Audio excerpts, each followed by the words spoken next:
Chapter 14, Robinson Crusoe, his life, his surprising, strange adventures. We are about to get started. I'm going to move my microphone a little bit closer to me because it's a bit farther than usual. Okay.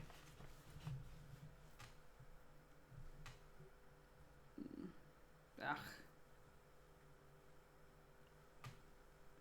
Whatever. It was several hours after Friday came back to me before they came back to their boat, and we could hear the foremost of them long before they came quite up, calling to those behind to come along. Could also hear them answer and complain how lame and tired they were, and not able to come any faster, which was very welcome news to us. At length they came up to the boat, but 'tis impossible to express their confusion when they found the boat fast aground in the creek. The tide ebbed out, and their 2 men gone. We could hear them call to one another in a most lamentable manner, telling one another they were in an enchanted island, that either there were inhabitants in it, and they should all be murdered, or else there were devils and spirits in it, and they should be all carried away and devoured. They shouted again, and called their 2 comrades by their names a great many times, but no answer.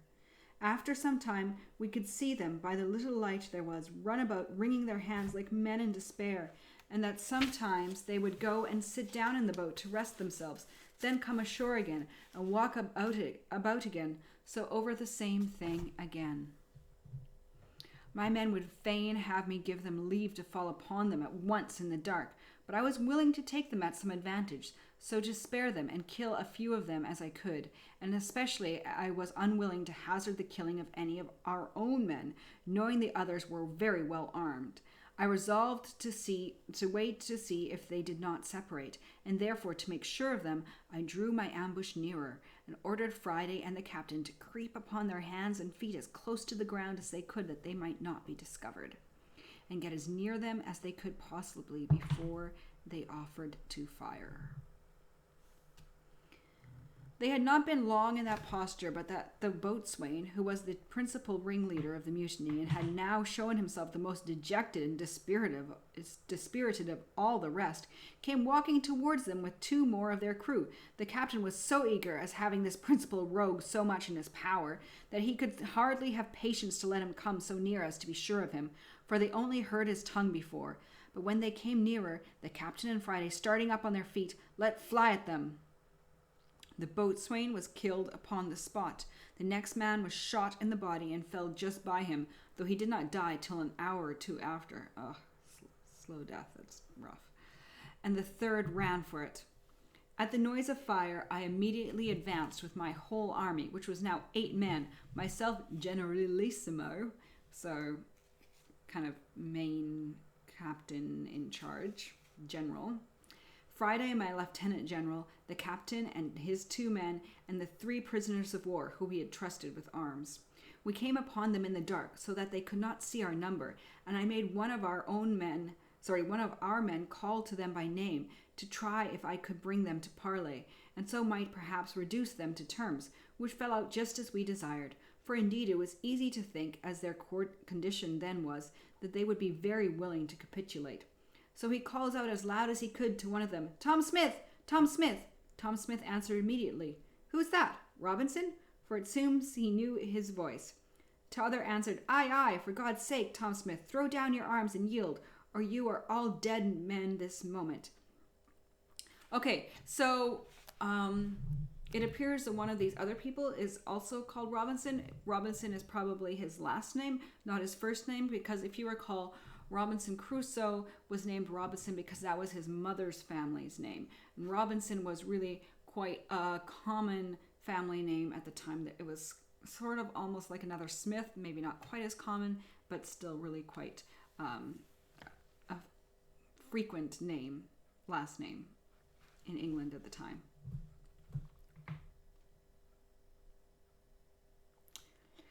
"Aye, aye, for God's sake, Tom Smith, throw down your arms and yield, or you are all dead men this moment." "Who must we yield to? Where are they?" says Smith again. "Here they are," says he. "Here's our captain and 50 men with him. We have been hunting you these 2 hours, and the boatswain is killed. Will Fry is wounded, and I am a prisoner, and if you do not yield, you are all lost." "Will they give us quarter then?" says Tom Smith, and we will yield." "I'll go and ask, if you promise to yield," says Robinson. So he asked the captain, and the captain then calls himself out. "You, Smith, you know my voice. If you lay down your arms immediately and submit, you shall have your lives, all but Will Atkins." Upon this, Will Atkins cried out, "For God's sake, Captain, give me quarter. What have I done?" Well, he knows what he has done. "What have I done? They have been all as bad as I." Which, by the way, was not true, for it seems this Will Atkins was the first man that lay hold of the captain when they first mutinied, and used him barbarously, in tying his hands and giving him injurious language. However, the captain told him he must lay down his arms at discretion and trust to the governor's mercy, by which he meant me, for they all called me governor. In a word, they all laid down their arms and begged their lives, and I sent the man that had parleyed with them, and 2 more, who bound them all. And then my great army of 50 men, which particularly with those 3 were all but 8, came up and seized upon them all, and upon their boat, only that I kept myself and 1 more out of sight, for reasons of state. For reasons of state. Our next work was to repair the boat and think of seizing the ship. And as for the captain, now he had leisure to parley with them, he expostulated with them upon the villainy of their practices with him, and at length upon the farther wickedness of their design, and how certainly it must bring them to misery and distress in the end, and perhaps to the gallows.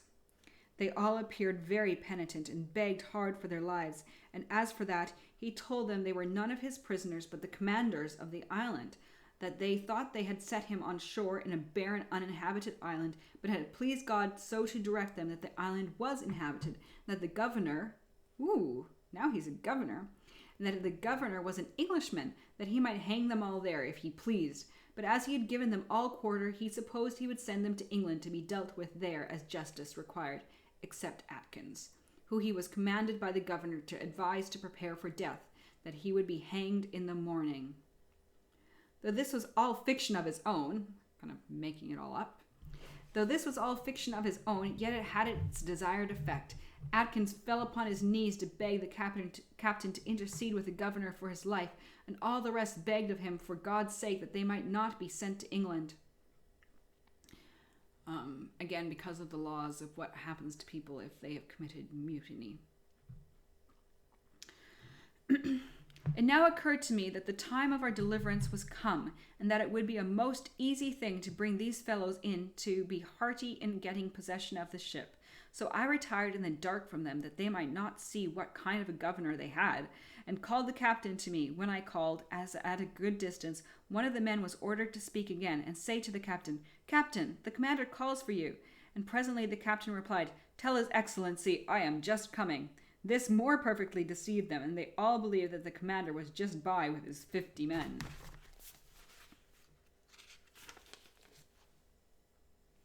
Upon the captain's coming to me, I told him my project for seizing the ship, which he liked wonderfully well, and resolved to put it in execution the next morning. But in order to execute it with more art and secure of success, I told him we must divide the prisoners, that he should go and take Atkins and 2 more of the worst of them, and send them pinioned to the cave where the others lay. This was committed to Friday and the 2 men who came on shore with the captain. They conveyed them to the cave as to a prison, and it was indeed a dismal place, especially to men in their condition. The others I ordered to my bower, as I called it, of which I have given a full description, and as it was fenced in, they pinioned the place. And as it was fenced in, and they pinioned, the place was secure enough, considering they were upon their behavior. I think that means that they were watching their behavior because of their circumstances.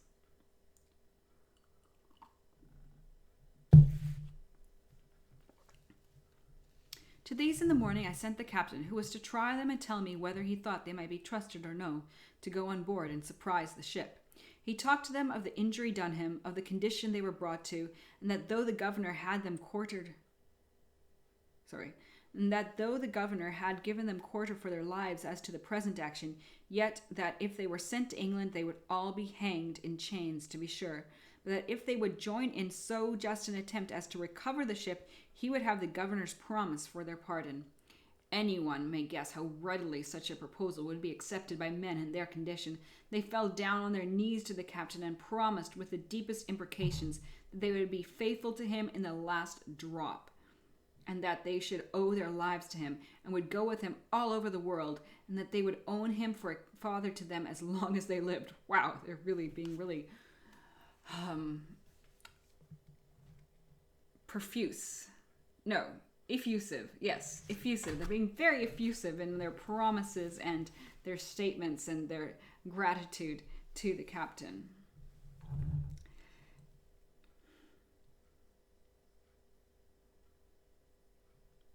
Well, says the captain, I must go and tell the governor what you say and see what I can do to bring him to consent to it. So he brought me an account of the temper he found them in, and that he verily believed they would be faithful. However, that we might be very secure, I told him he should go back again and choose out of those 5 and tell them they might see that he did not want men, and that he would take out those 5 to be his assistants, and that the governor would keep the other 2, and the 3 that were sent prisoners to the castle, my cave, as hostages for the fidelity of those 5, and that if they approved unfaithful in the execution, the 5 hostages should be hanged in chains alive upon the shore. This looked severe and convinced them that the governor was in earnest. However, they had no way left them but to accept it, and it was now the okay, coffee time.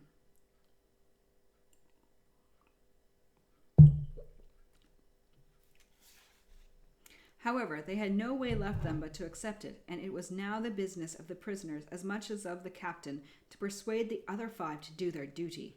Our strength was now thus ordered for the expedition. Firstly, the captain, his mate, and passenger. Secondly, the 2 prisoners of the first gang, to whom, having their characters from the captain, I had given their liberty, and trusted them with arms. Thirdly, the other 2, who I had kept till now in my bower, pinioned, but upon the captain's motion had now released. Fourthly, the 5 released at last, so that they were 12 in all, besides 5 we kept prisoners in the cave for hostages. I asked the captain if he was willing to venture with these hands on board the ship, for as for me and my man Friday, I did not think it was proper for us to stir, having 7 men left behind, and it was employment enough for us to keep them asunder and supply them with victuals.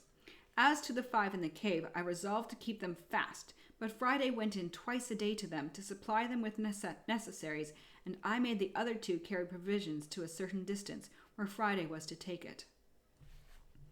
When I showed myself to the 2 hostages, it was with the captain, who told them I was the person the governor had ordered to look after them, and that it was the governor's pleasure they should not stir anywhere, but by my direction, that if they did, they should be fetched into the castle and be put in irons, so that as we never suffered them to see me as governor, so now I appeared as another person, and spoke of the governor, the garrison, the castle, and the like upon all occasions. So they're not revealing that Robinson Crusoe is the governor. They are pretending he is someone else. The captain now had no difficulty before him but to furnish his 2 boats, stop the breach of one, and man them. He made his passenger captain of one, and with 4 other men, and himself and his mate and 5 more went in the other, and they contrived their business very well, for they came up to the ship about midnight. As soon as they came within call of the ship, he made Robinson hail them, and tell them they brought off the men and the boat, but that it was a long time before they found them, and the like. Holding them in a chat till we came to the ship's side, when the captain and the mate, entering first with their arms, immediately knocked down the second mate and carpenter with the butt end of their muskets, being very faithfully seconded by their men. They secured all the rest that were upon the main and quarter decks, and began to fasten the hatches to keep them down who were below, when the other boat and their men, entering at the forechains, secured the forecastle of the ship, and the scuttle which went down into the cook room, making 3 men they found there prisoners. When this was done, and all safe upon deck, the captain ordered the mate with 3 men to break into the roundhouse where the new rebel captain lay, who with 2 men and a boy had gotten firearms in their hands. And when the mate with a crow split open the... So I think they mean like a crowbar. And when the mate with a crow split open the door, the new captain and his men fired boldly among them, and wounded the mate with a musket ball, which broke his arm, and wounded 2 more of the men, but killed nobody. The mate, calling for help, rushed, however, into the roundhouse, wounded as he was, and with his pistol shot the new captain through the head, the bullet entering at his mouth and came out again behind one of his ears, so that he never spoke a word, upon which the rest yielded, and the ship was taken effectually, without any more lives lost. As soon as the ship was thus secured, the captain ordered 7 guns to be fired, which was the signal agreed upon with me to give me notice of his success, which you may be sure I was very glad to hear, having sat watching upon the shore for it till near 2 o'clock in the morning. Having thus heard the signal plainly, I laid me down, and it having been a day of great fatigue to me, I slept very sound, till I was surprised with the noise of a gun. And excuse me. 2 videos in a row, sneezing. Until I was surprised with the noise of a gun, and immediately starting up, I heard a man call me by the name of Governor, Governor, and I knew the captain's voice. When climbing up to the top of the hill, there he stood, and pointing to the ship, he embraced me in his arms. "My dear friend and deliverer," says he, "there's your ship, for she is all yours, and so are we, and all that belong to her." I cast my eyes to the ship, and there she rode within little more than half a mile of the shore, for they had weighed her anchor as soon as they were masters of her, and the weather being fair, had brought her to anchor just against the mouth of the little creek. And the tide being up, the captain had brought the pinnace in near the place where I at first landed my rafts, and so landed just at my door. I was at first ready to sink down with the surprise, for I saw my deliverance indeed visibly put into my hands, all things easy, and a large ship just ready to carry me away whither I pleased to go. At first, for some time, I was not able to answer him one word, but as he had taken me in his arms, I held fast by him, or I should have fallen to the ground. He perceived the surprise, and immediately pulls a bottle out of his pocket, and gave me a dram of cordial, which he had brought on purpose for me. By that they mean some kind of medicinal drink, not like cordial like we have, where we put cordial and add water and it's juice. He gave me a dram of cordial, which he had just brought on purpose for me. After I had drank it, I sat down upon the ground, and though it brought me to myself, yet it was a good while before I could speak a word to him. All this while the poor man was in as great an ecstasy as I, and he said 1,000 kind, tender things to me, to compose me and bring me to myself. But such was the flood of joy in my breast that it put all my spirits into confusion. At last it broke out into tears, and in a little while I recovered my speech. When we had talked a while, the captain told me he had brought me some little refreshment, such as the ship afforded, and such as the wretches that had been so long his master had not plundered him of. Upon this he called aloud to the boat, and bade his men bring the things ashore that were for the governor. And indeed it was a present, as if I had been one not that was to be carried away along with them, but as if I had been to dwell upon the island still, and they were to go without me.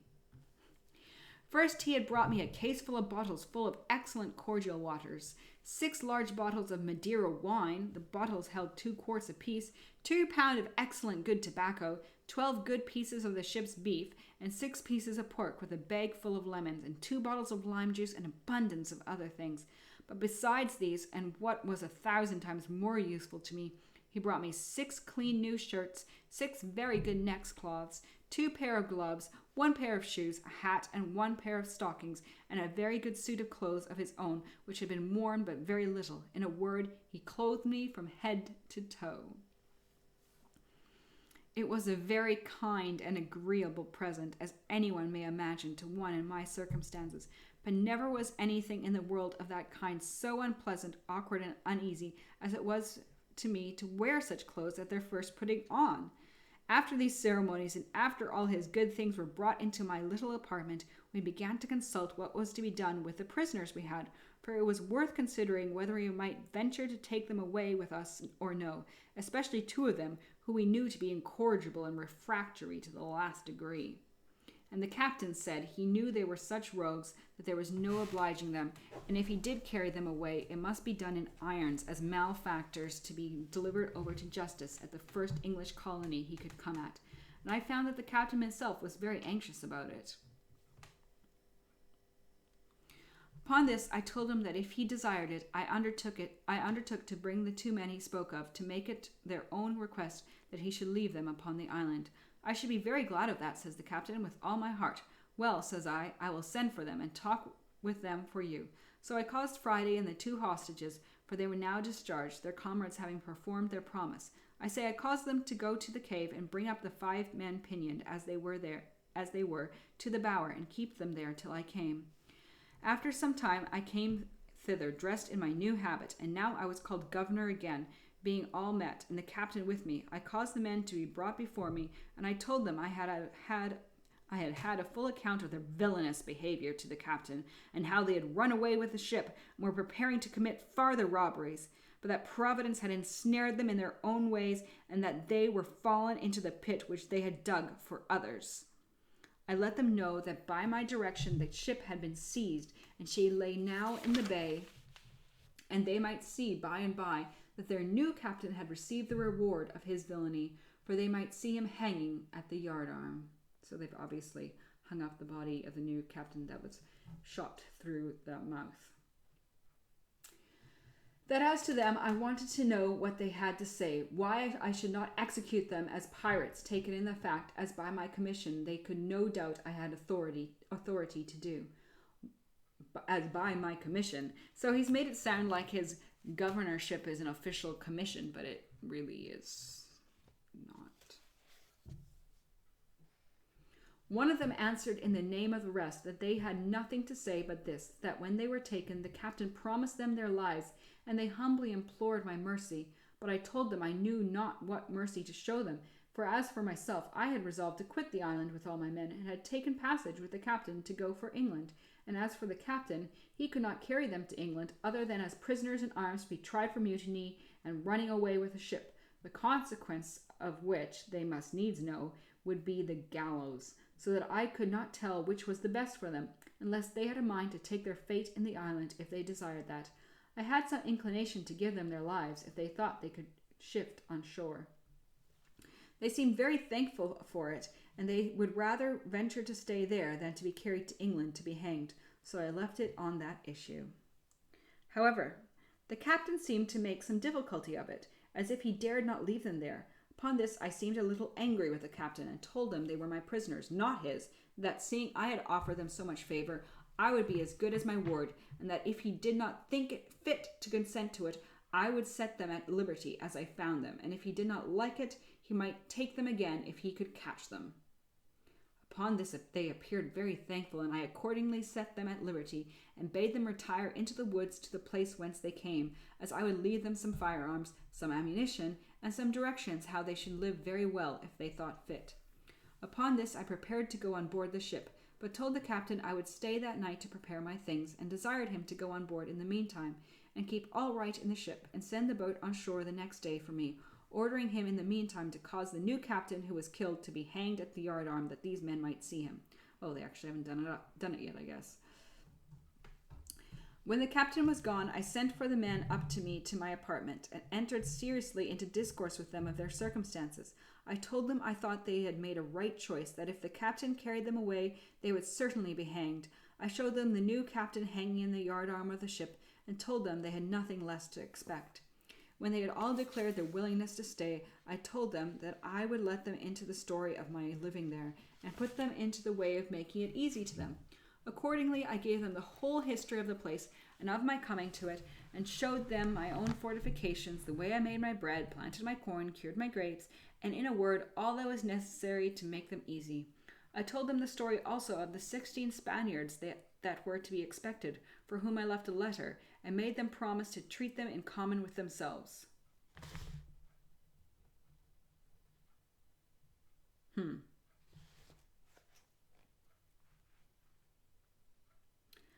I left them my firearms and 3 swords. I had above a barrel and a half of powder left, For after the first year or two I used but little and wasted none. I gave them a description of the way I managed the goats, and directions to milk and fatten them, and to make both butter and cheese. In a word, I gave them every part of my own story, and I told them I would prevail with the captain to leave them 2 barrels of gunpowder more, and some garden seeds, which I told them I would have been very glad of. Also I gave them the bag of peas which the captain had brought me to eat, and bade them to be sure to sow and increase them. Having done all this, I left them the next day and went on board the ship. We prepared immediately to sail, but did not weigh that night. The next morning early, 2 of the 5 men came swimming to the ship's side, and made a most lamentable complaint of the other 3. And making a most lamentable complaint of the other 3, begged to be taken into the ship for God's sake. They should be murdered, and begged the captain to take them on board, even if he hanged them immediately. Upon this, the captain pretended to have no power without me, but after some difficulty, and after their solemn promises of amendment, they were taken on board, and were sometime after soundly whipped and pickled, after which they proved very honest and quiet fellows. Sometime after this, the boat was ordered on shore, the tide being up, with the things promised to the men, to which the captain at my intercession caused their chests and clothes to be added, which they took and were very thankful for. I also encouraged them by telling them that if they lay in my way to send any vessel to take them in, would not forget them.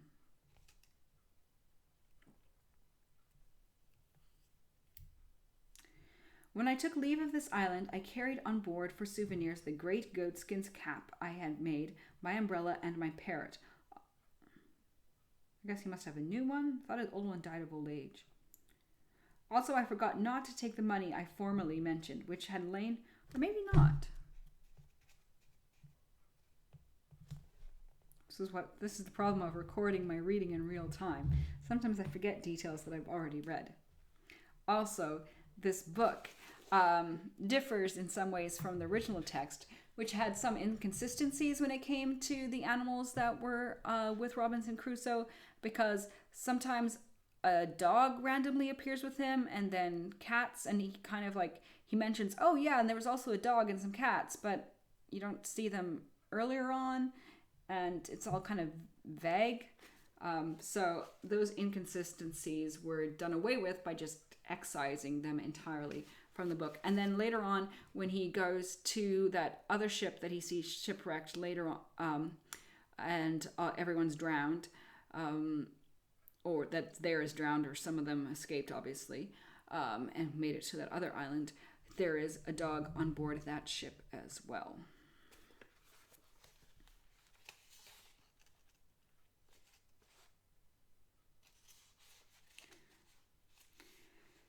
When I took leave of this island, I carried on board for souvenirs the great goatskin cap I had made, my umbrella, and my parrot. Also, I forgot not to take the money I formerly mentioned, which had lain by me so long useless that it was grown rusty or tarnished, and could hardly pass for silver till it had been a little rubbed and handled.